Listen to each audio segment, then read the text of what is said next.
Anti-woke economic terrorists have now wiped out $5 trillion in stock value.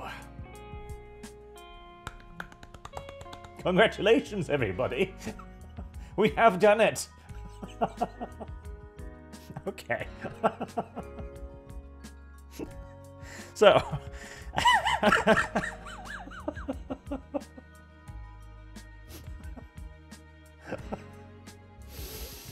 Yes. This is quite the wonderful headline. It absolutely is. Anti-ESG hysteria driven by an online hate platform has disproportionately eroded portfolios of color and sabotaged our planet's future. Call it what it is: terrorism. Now, the majority of this terrorist activity is, of course, against the enormous corporations, like, for example, Disney. A tiny startup, of course, being terrorized by the internet and so forth. And the article does go pretty far and pretty hard, and there is definitively the possibility here that this is a satirical piece, because I'll tell you this: our entertainment may be garbage today. We may be laden down with The Marvels, for example. We may be hammered again and again with The Little Black Mermaid. Video gaming might be on a downward spiral too. Hell, our hobbies may also be eroding slowly but surely. But satire, ladies and gentlemen, has never been stronger. Not by any stretch of the imagination. As the website here, Afru, Shalawa. Afru is a black-led and black-owned startup that combines art and fashion with lifestyle commentary to create a strong social justice brand that is relevant to folks from all walks of life. Well, it launches articles like this: Language Matters, How White Words Corrupt Our Perception of Justice. And you know what? I've seen that before. I have seen that on multiple occasions before. It actually doesn't sound all that insane at all in this day and age. Now, drag queen pastors are here, and they're saving the church. That does sound a pinch more ridiculous, admittedly, but on the other side, it's also just real. Swedish lesbian bishop says she prefers Muslims over right-wing Christians. See? The thing is, satire has never been better because it is now utterly and completely undistinguishable from reality. Straight up, which is one of the reasons why I think Lady Ballers kind of did a bad job of properly displaying the humor of the current year, because all of the absurd and insane shit that they showed off has already happened multiple times over. But whilst this might very well be intending to poke a little bit of fun at the opposition, the fact is that this is actually true. The $5 trillion in stock value, that happened. That is actually a real thing. Global ESG market shrinks after sizable decline in the US. The industry assets fell to $30.3 trillion from $35 trillion.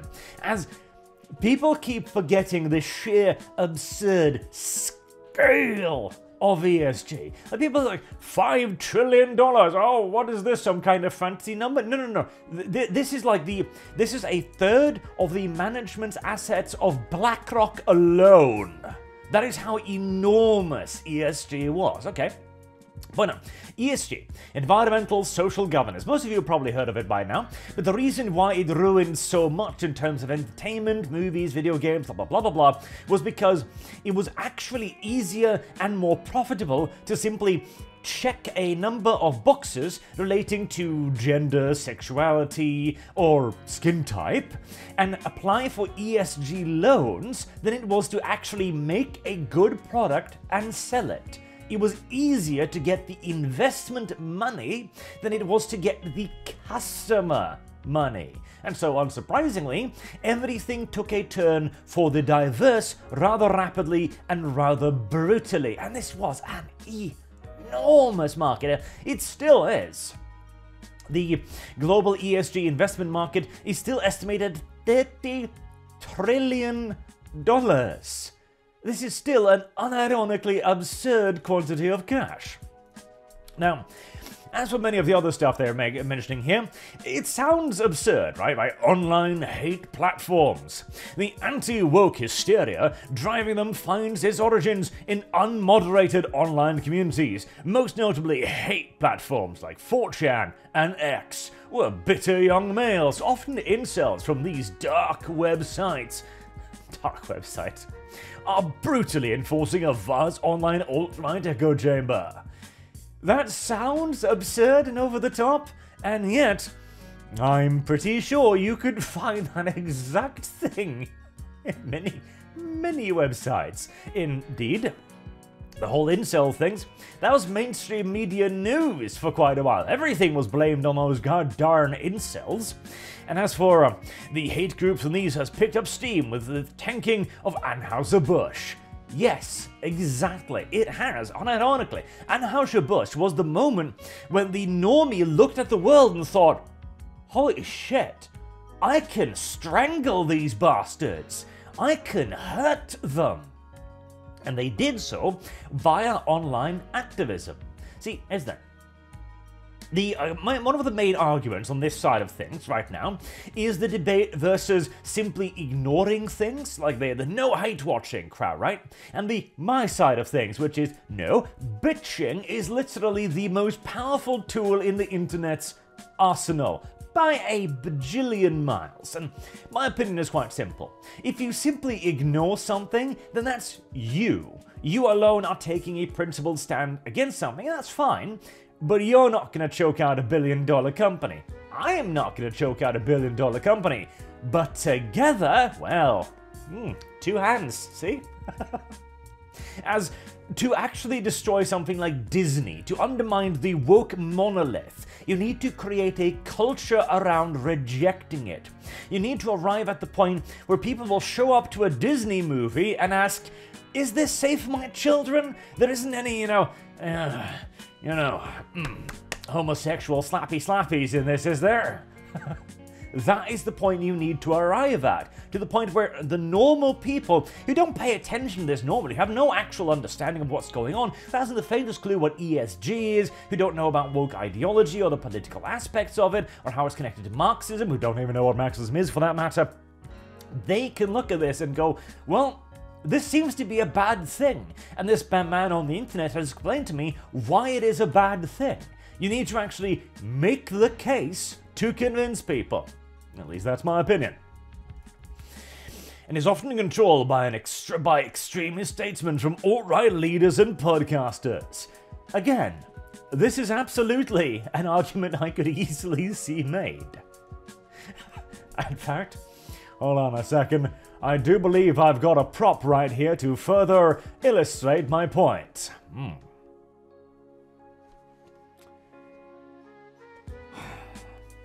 There we go. I knew I bought this for a good reason.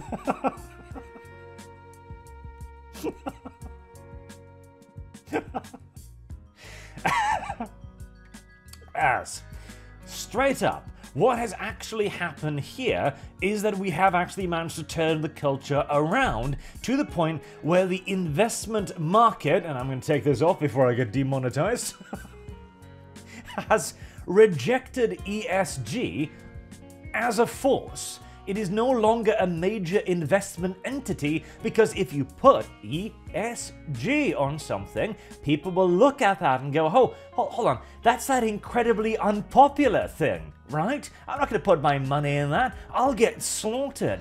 I'll get political blowback. People will start legislating against me. I'm the one who's supposed to be creating legislation against other people, gosh darn it. This is the changing of the culture. And if this is indeed satire, I can see reasons and rationale why. It serves a valuable purpose in that it points out what's going on without making it too obvious. As again, this is some devilishly good satire, and make no mistake about it, representing the other party's side and things fairly well, unfortunately enough, honestly. As they say, MSNBC agrees. But for our side. This is absolutely, again, us winning. I've been saying this for quite a while now. We are over the hump.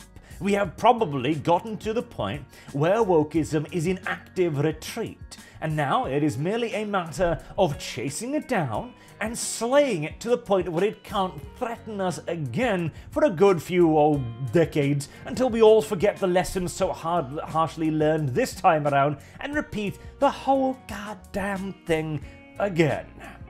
Probably in a bit of a more right-wing variant this time around, but oh well. The wheels on the bus go round and round, of course. Still, it is absolutely a moment to celebrate, because whether or not this is satire or not, this is not satire. This is the sweet, sweet smell and taste and glory of victory. So until next time, Godspeed, gentlemen.